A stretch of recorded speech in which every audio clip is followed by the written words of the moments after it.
Hey, we are live. Good morning and welcome to Field Guided DIY. Our third, count them three, our third live stream in our life.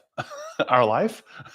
In my life. I'm Eddie Field, the host of Field Guided DIY. I'm so glad you're here this morning. It is a beautiful, beautiful, crisp Saturday morning here in the Southeast, and we are glad you're here. We being me.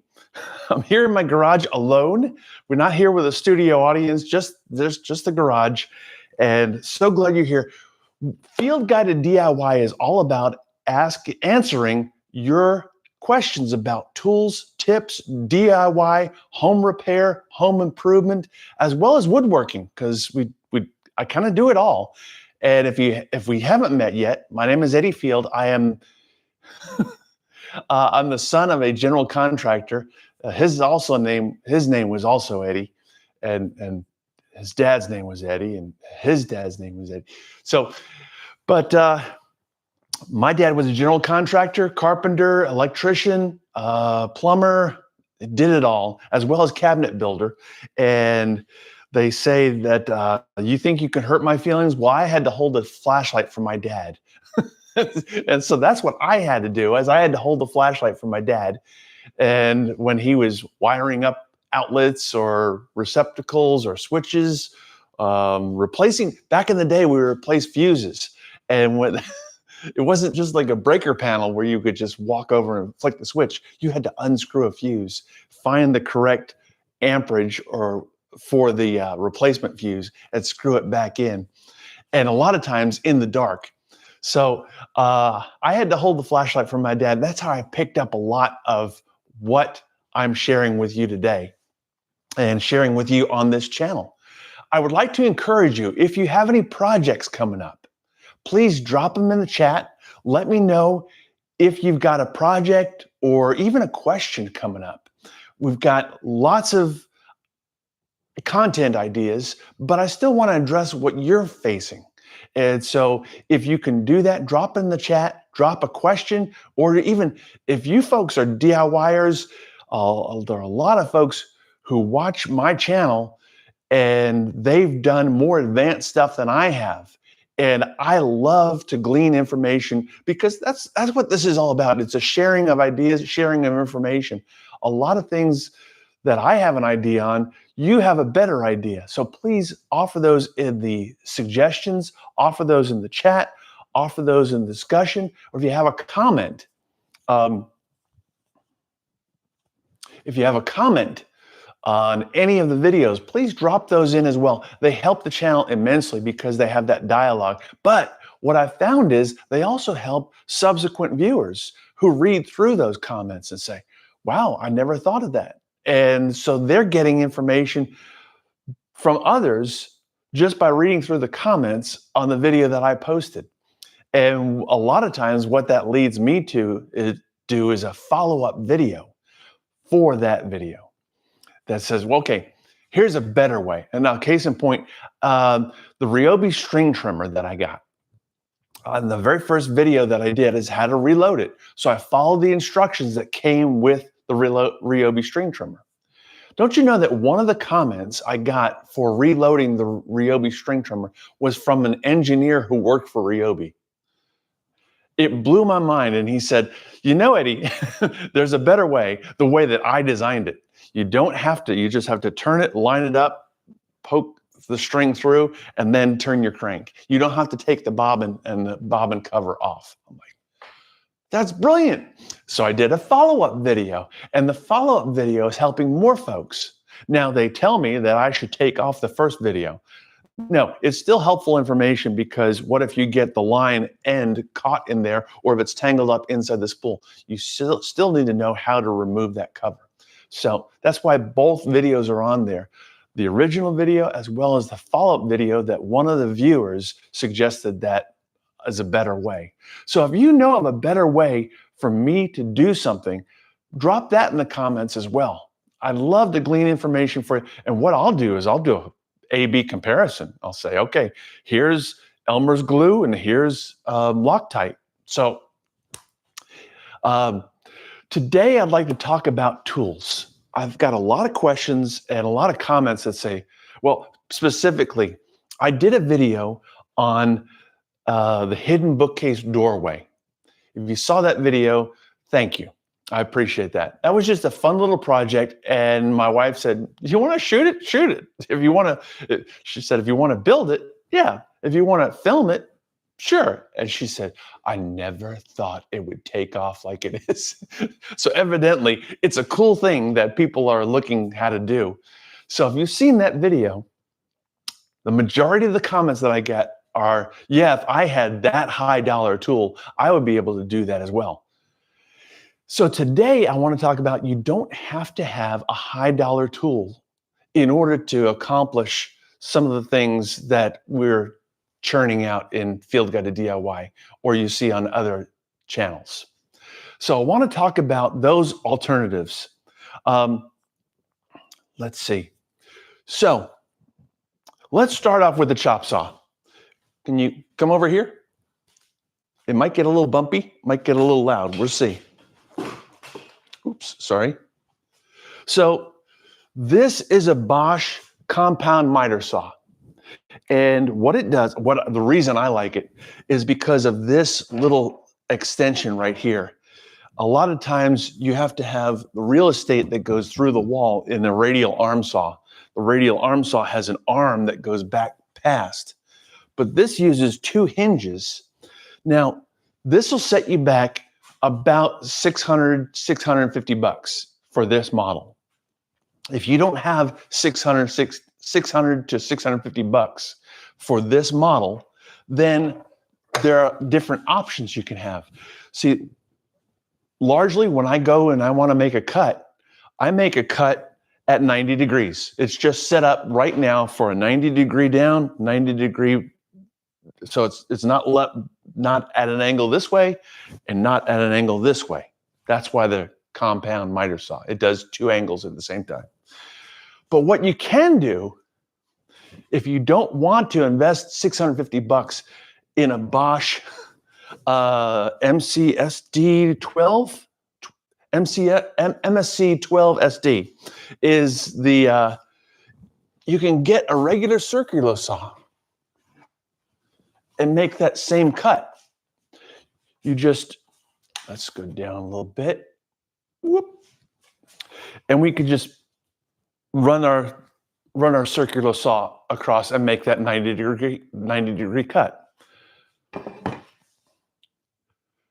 But Eddie, I don't have a steady hand.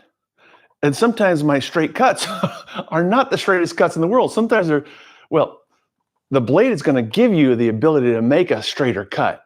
But even still, you might be in an angle, might go off, it might twist, it might turn. So a circular saw is not as precise as the compound miter saw. I'll give you that. But here's a handy tip. I have a product here called the Swanson Speed Square. And let's get a piece of wood.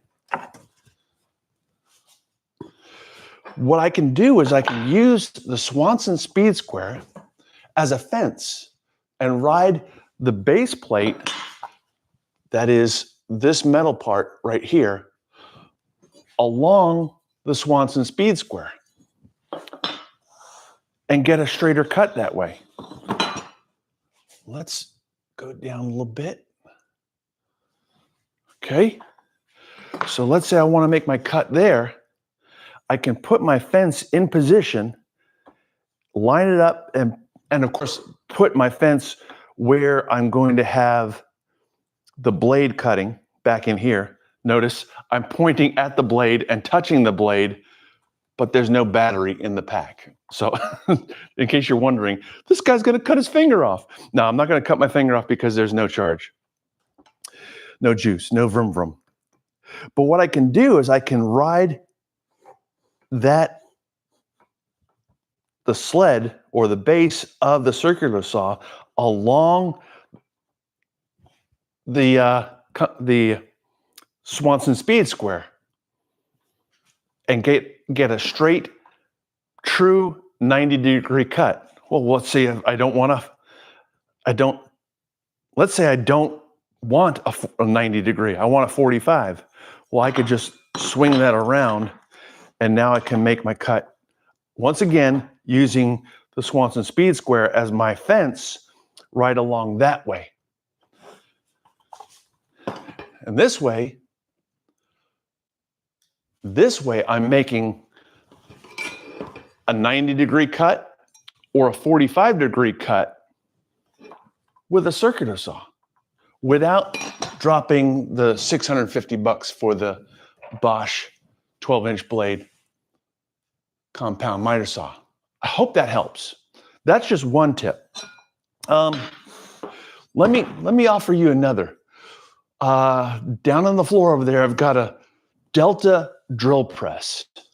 So you want to make a nice straight drill. You want to drill a nice straight hole. Let me get a drill bit so I can show you what I've got. Please stand by. I realize this is very boring, but hey, this is live TV. This is how you know it's live, because I'm off camera, right? I'm looking for my DeWalt drill index. I'm not seeing it here. Oh, come on, babe. Come on. Drill biz. I'm just not seeing it. Okay. This was my dad's drill index. I mean, you can't find metal cases like this any longer. So anyway, let's get a 9/16 here. You notice that a lot of the drill bits are missing? Well, that was because I worked with my dad all the time. And I was just a little kid. I'm like, oh, look at that. Oh, that's kind of cool. Set it down, walk away. So anyway, if you want to make a straight hole, 19/64ths, what you can do is you can get your drill bit, and you don't have to have a drill press in order to make a straight 90-degree hole. Once again, what I can do is I can, using an affordable drill guide, is what this calls. They call this. It's a drill guide. And let's go down again.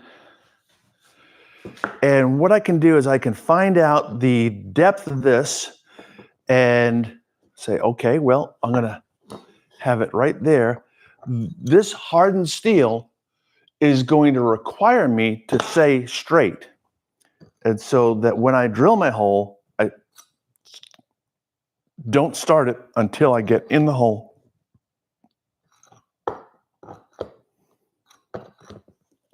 And then I can drill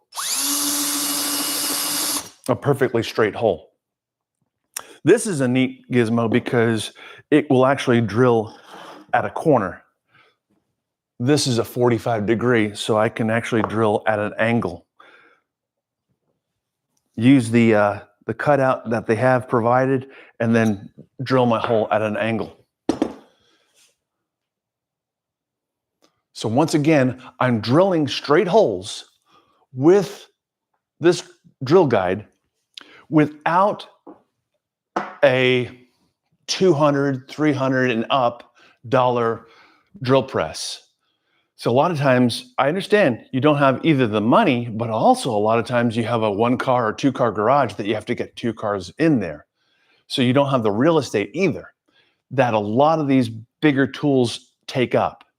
So I understand that, and we're just exploring alternatives to those either big ticket or big real estate requiring tools. So when I worked in my dad's shop, we had 4 big Delta table saws. And I got very used to working on those table saws as a result. So when my father-in-law gave me his skill saw job site table saw, a job site table saw is one that comes with 4 legs. You'll see them at the big box stores. And they're very handy to have, and they make a lot of the same cuts as a regular table saw, but they just don't have the precision and they can't handle the large pieces of wood. Let me show you what I did. Is I built a bench.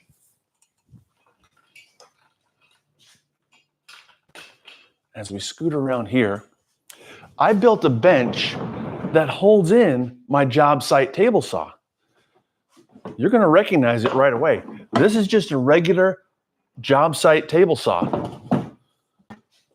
I built a workbench that has a shelf here that the job site table saw sits on, goes in position. I have a cutout right here, a little U-shaped cutout that receives that table saw. Now what I have is, so now I've got all this real estate to the side to handle larger pieces of wood. Then they have an outfeed table. Well, if you don't have an outfeed table, I've got a hinged piece that goes on the back, and I've got a spring-loaded hinge that slides up this outflow table or outfeed table. So this allows me to handle more real estate. Now, I did not screw this down. And why didn't you screw this down, Eddie? Well, because the job site table saw comes with a fence. And so I needed to be able to move that fence out in position and use the fence for pieces less than 12 inches. But what if I need to make a cut of a piece or a plank that's wider than 12 inches? Well, like today, we're going to be working on barn doors. And so I'm going to be making my cuts, but I may need to make a cut on that plywood that's bigger than 12 inches. They have this product called T-Track. I love T-Track because what they have is the hardware that goes with the T-Track, and that's shaped like the letter T, of course. You can see that there. And it goes in the T-Track. Now, I have not added yet. I'm hiding. Can you see me? What I'm going to be doing is adding ruler measurement. But for right now, in the meantime, what I do is I raise up my blade, and then I get my tape measure. And a lot of times you want consistency. You want to make the same cut. So like for case in point, the barn door, I'm going to have 4 panels of 1/2 inch plywood, all at the same dimension. This allows me to dial in and lock in all at the same measurement. Now, I don't want to bind the saw as I'm cutting it. So it's very important that I have it in perfect alignment, 90-degree alignment. So I'm going to measure the front of the blade as well as the back of the blade. And once I get that measurement, this is my makeshift fence that I made out of scrap particle board. I just glued it up together, and that's the fence that I ride along the my planks, my stock, ride that along that.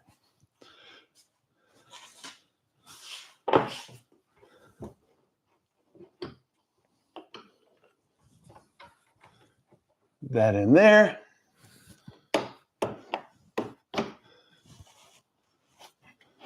That in there.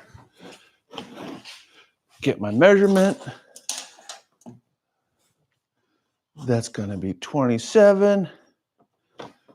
Tighten that down.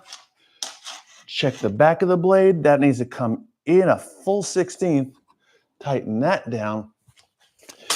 And now I'm ready to cut my 27-inch wide planks. What I've also done, the bottom of the job site saw is hollow. And so what I did is I drilled out for my vacuum line. Excuse me, a spam risk.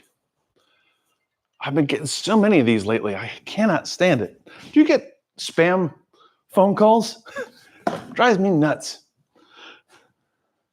And then I have to go through and I have to block the caller, delete the voicemail message. Just a nuisance. But so I'll hook up my vacuum line on the underside of the shelf that I put in the job site table saw into this workbench. Oh, by the way, I have it's free moving. I mean, look how easy that glides. But what I do is I can just lock down the wheels. And this way, when I'm running through the piece, it doesn't skate away from me. Away from me. So that's another option. So today we've covered an option for the compound miter saw, drill press. Let's say you don't have access to a scroll saw or a band saw to make those intricate cuts and make those turns. Well, you do know with a little patience, you can make some fine turns for those decorative holiday items, maybe decoration, maybe you need to make a radius, or you need to make a cut for, I don't know, a doorknob or whatever. The doorknob, really? You just need to make a round cut. Well, you can do that with a regular skill saw, jigsaw, not a skill saw. It's a jigsaw. Get it right, Eddie. With a regular jigsaw, you can make those cuts just by taking your time, going slower. This has a variable speed, so I'm going to turn it up when I need to go faster and not bind down the blade, making those twists and turns, because you'll hear it. It'll start to bounce around as you're making that turn. Take it slow. You may need to back out and make a few passes, especially if it's a really tight turn, like the size of a quarter or a dime.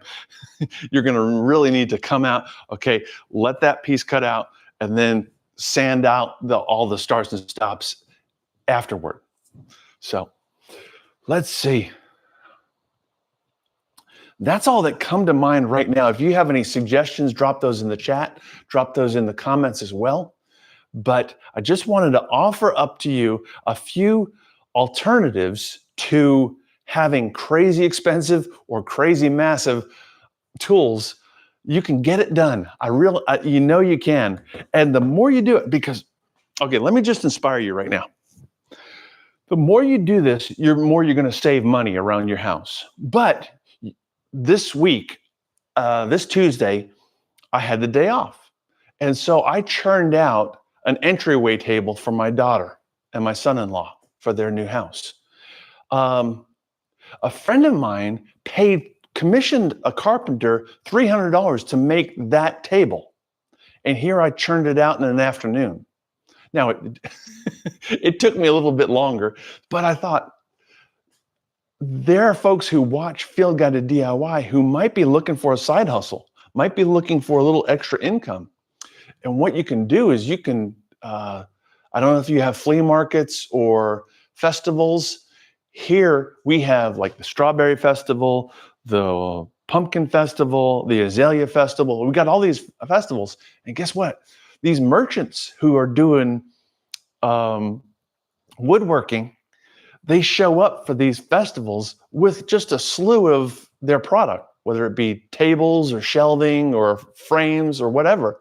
And they show up and they just sell them. They just sit there, and some of them might be actually assembling. They'll bring the stock for other products, and they'll just assemble while they're waiting for customers to come by and buy their shelving or buy their tables, buy their picture frames, buy their mirror frames.